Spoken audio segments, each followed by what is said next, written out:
Γι' αυτό λοιπόν, παιδιά, σας έχω ετοιμάσει τώρα ένα θεματάκι, το οποίο νομίζω ότι θα σας αρέσει πάρα πολύ, διότι μιλάει για τάβλη. Και ποιος από εμάς δεν έχει παίξει τάβλη? Να τα λέμε και να στείλουν μηνύματα οι ταυλαδόροι, παρακαλώ πάρα πολύ. Εδώ είμαστε έτοιμοι. Φοιτητής είσαι, τάβλη παίζεις. Είσαι φαντάρος, τάβλη θα παίξεις. Στην παραλία είσαι, πάλι τάβλη θα παίξεις. Είναι στο αίμα του Έλληνα, ρε παιδιά, το τάβλη. Και τι κάνανε εκεί στην Καρδίτσα, στην πατρίδα της μητέρας μου, της μητρός μου και καταγωγή μου, τέλος πάντων. Έχουμε λοιπόν, παιδιά, 14ο κύπελλο Ελλάδας αγωνιστικού τάβλη που πραγματοποιείται στην Καρδίτσα. Ξεκινάει τώρα στο τέλη του Οκτώβρη, 31 του μήνα δηλαδή, και θα συνεχίσει και 1 και 2 του Νοέμβρη, βεβαίως. Θα μαζευτούν ταυλαδόροι από όλη την Ελλάδα εκεί στην περιοχή της Καρδίτσας, και τα υπόλοιπα θα μας τα πει ο ειδικός, διότι έχουν εκεί και σύλλογο στην Καρδίτσα, βεβαίως. Έχουν σύλλογο ταυλαδόρων και είναι και υπό την αιγίδα του Δήμου Καρδίτσα, σας παρακαλώ πάρα πολύ. Στηρίζει ο Δήμος.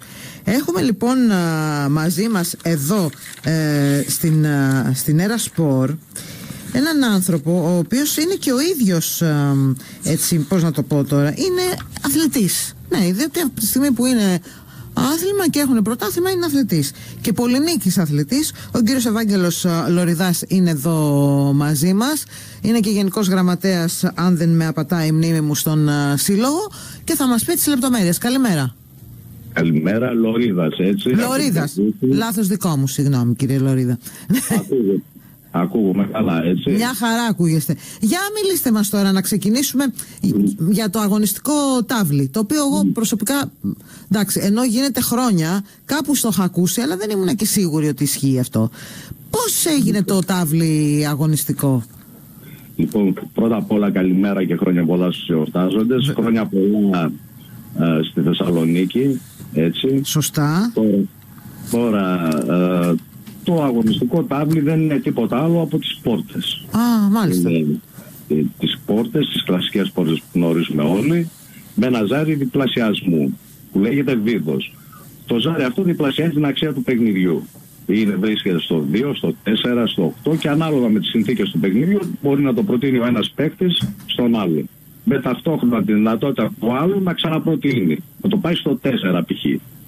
Αυτή είναι η σύγχρονη μορφή και η παγκοσμίως αναγνωρισμένη μορφή. Να πούμε αυτό που λέτε, ότι είναι παγκόσμιο άθλημα, θεωρείται παγκόσμιο άθλημα το τάβλι, και γίνονται και παγκόσμια πρωταθλήματα. Βεβαίως. Και μόλις πριν από ένα μήνα έχουμε το ευχάριστο γεγονός ότι η Παγκόσμια Ομοσπονδία, η IMSA, International Mind Games Association, μας αναγνώρισε ως πνευματικό άθλημα. Το οποίο είναι εφάμιλο, από ό,τι καταλαβαίνω, του μπριτζ, σκάκι, ντάμα και όλα αυτά, ναι. Είναι 4-5 και του σιανσί μια μορφή κινέζικου σκάκι. Είναι 4-5 πνευματικά αθλήματα. Έχουμε μπει στην Παγκόσμια Ομοσπονδία Πνευματικών Αθλημάτων. Δεν έχει αναγνωριστεί στην Ελλάδα επίσημα ως πνευματικό άθλημα. Στην Ελλάδα είναι μόνο 2, είναι το σκάκι και το μπριτζ. Είναι κάτι το οποίο όντως, όπως το λέτε, το τάβλι σου, το μυαλό σου το κάνει να δουλεύει, ρε παιδί μου, να στροφάρει. Διότι είναι και μαθηματικό άθλημα το τάβλι. Δεν είναι μόνο ότι απλά πετάω τα ζάρια και παίζω. Πρέπει το μυαλό να δουλεύει μαθηματικά. Είναι καθαρά μαθηματικό παίγνιο.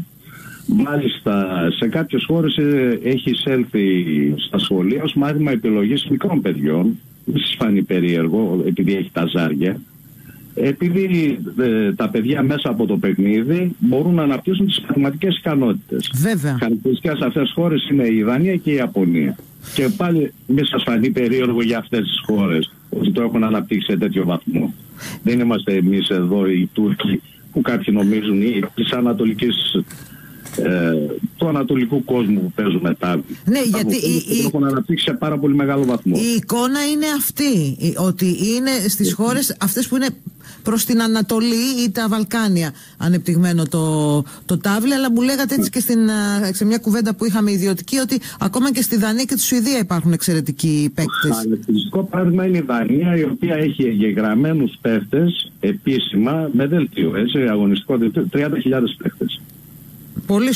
Πολλοί κόσμος και βλέπω εδώ, έτσι διάβασα και λίγο την ιστορία του αθλήματος, ότι στην Ελλάδα έχει ξεκινήσει να παίζεται αθλητικό τάβλι πριν το 40. Υπάρχουν, λέει, μαρτυρίες γι' αυτό, και ότι το αθλητικό τάβλι ξεκίνησε στη Νέα Υόρκη, όπως πολλά ξεκίνησε. Το 1920 που εισήλθε το ζάρι διπλασιασμού, έτσι.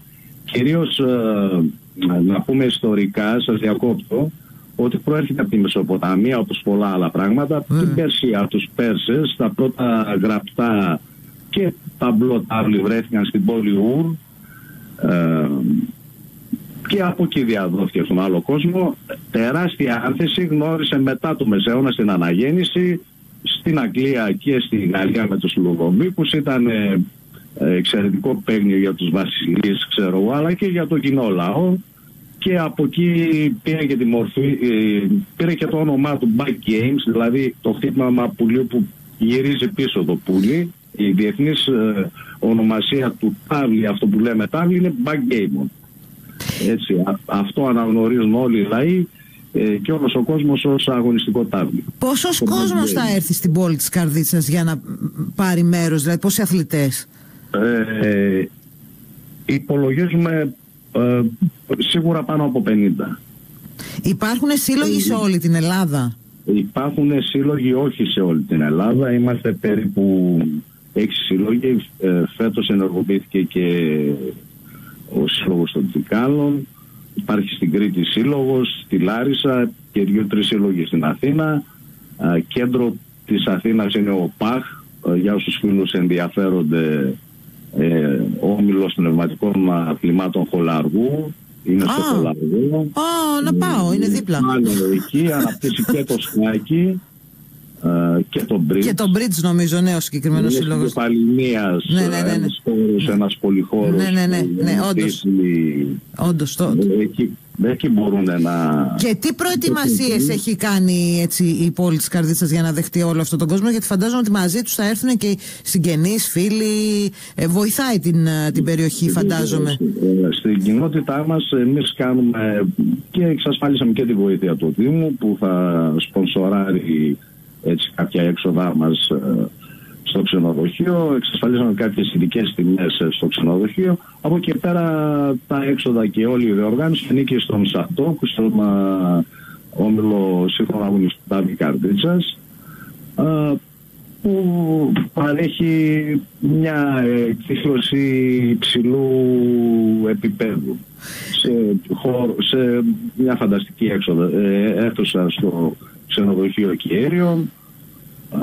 Και σας καλούμε να έρθετε να σας φιλοξενήσουμε. Μπορούμε να έρθουμε να το παρακολουθήσουμε κάποιοι που... Η παρακολούθηση βεβαίως και η συμμετοχή είναι ελεύθερη σε όλους. Ωραία. Σας ευχαριστούμε πάρα πολύ.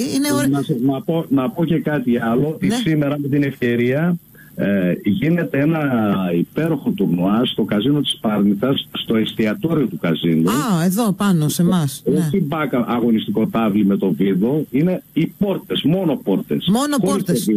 Όχι, δηλαδή, ούτε το φεύγα ούτε το πλακωτό. Δεν υπάρχει στο μόνο πόρτες. Και με μια συμβολική συμμετοχή, ένα εισιτήριο που της τάξης των 10 ευρώ, που 10-15 ευρώ. Για όσους ενδιαφέρονται. Να κάνω έτσι ένα ερώτημα, έτσι, που το ρωτάνε και οι ακροατές. Είναι το μόνο, συγγνώμη, να πούμε έτσι ένα συγκεκριμένο. Οι πόρτες είναι το μόνο διεθνές παιχνίδι, όλα τα άλλα δεν είναι κοινά, ας πούμε, στις χώρες? Όχι. Υπάρχουν παραλλαγές, όπως εμείς ξέρουμε το πλακωτό και το φεύγα. Υπάρχουν σε κάποιες χώρες άλλες παραλλαγές, άλλα παιχνίδια που δεν τα γνωρίζουμε. Οπότε γι' αυτό έχει στη διεθνή κοινότητα, ως μια βάση συνεννόησης, είναι οι πόρτες, μόνο οι πόρτες. Άρα ναι, γι' αυτό και έχει οριστεί το συγκεκριμένο παιχνίδι. Τι βλέψεις, έτσι, να κλείσουμε με αυτό, τι βλέψεις έχετε σχετικά με το αγωνιστικό τάβλι? Θέλετε να προχωρήσει και σε άλλου τύπου διοργανώσεις ενδεχομένως? Μέχρι που μπορεί να φτάσει, δηλαδή? Το επόμενο βήμα είναι να αναγνωριστεί ως πνευματικό άθλημα στη χώρα μας. Έχει ήδη αναγνωριστεί από την Παγκόσμια Ομοσπονδία και η βλέψη είναι να προσελκύσουμε όσο το δυνατόν περισσότερους παίχτες. Είναι ένα τεχνικό παίγνιο και τυχερό βέβαια, αλλά όσο μοιείσαι και εντρυφείσαι στις τεχνικές, τόσο η τύχη παίζει το μικρότερο ρόλο στο παιχνίδι. Έχουν γραφτεί πάρα πολλά βιβλία. Πολλά και θεατρικά έργα με τον τίτλο τάβλη. Εντάξει, είναι ο Έλληνας το όχι. Νευρονικά προγράμματα. Εμείς παίζουμε και ενάντια στον υπολογιστή. Ναι, εντάξει, δεν μ' αρέσει εμένα αυτό καθόλου.